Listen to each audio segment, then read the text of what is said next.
town, making Alabama proud. Tone Network. Real ones of Montgomery, raising our network. Let them know we're bound. And I know the last sermon, I know you were saying that when you was in college, you was going through a couple financial things where you didn't have the right means to be able to get certain things, and you were saying with God on your side, He's going to make a way. I want you to kind of like go back and and talk about that situation. Well, at that time, I was married to my wife, Judy, and I'd going to school. I kind of got in a rut, but I didn't want to quit school. So I remained at school. I lost the credit adventure that I had. I had good credit, but I couldn't meet my obligation.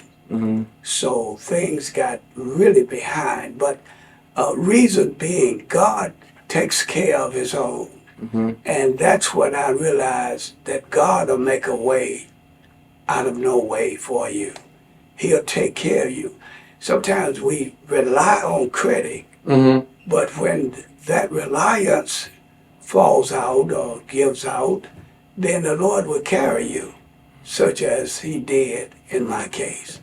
And now the Lord blessed me in such a way that my credit has certainly improved to the 800 mark. You also did a radio broadcast, like I said in the introduction, before the COVID. Can you talk about where did you do that at, and like what station you was at when you? Yeah, I was at WXVI 1600 here in Montgomery. Okay. And I did that for more than 20 years. But it was the broadcast from my congregation. And the title was Roosevelt Avenue Church of God.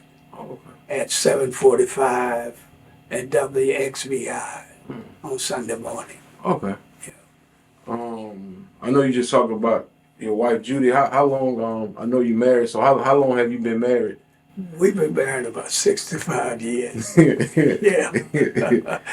And she don't want me to say that we were dating 5 years.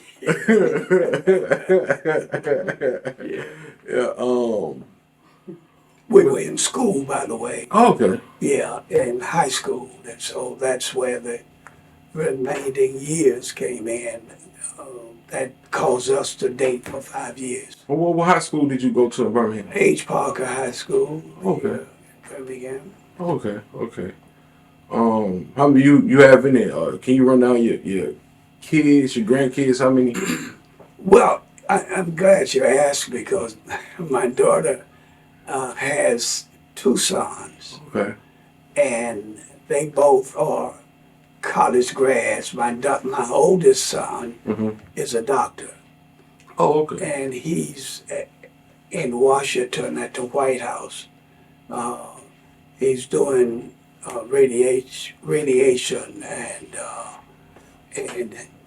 he's into counseling. Oh, okay. And so he received the chance to go with the fellows. They call the fellows, and to be in Washington for a year. And it all ties into his time where he's studying medicine. Well, he's already finished that, but he's doing his residency now. Did they ever feel like with their dad being a pastor? Did they ever feel pressure with them going into the ministry? Actually, my oldest son, the one that's a doctor, has done quite a number of speech and messages and been invited to speak at several places. So he's into ministry as well. And I praise the Lord for that, because maybe something that I did and am doing that rubbed off on him. Oh. Yeah.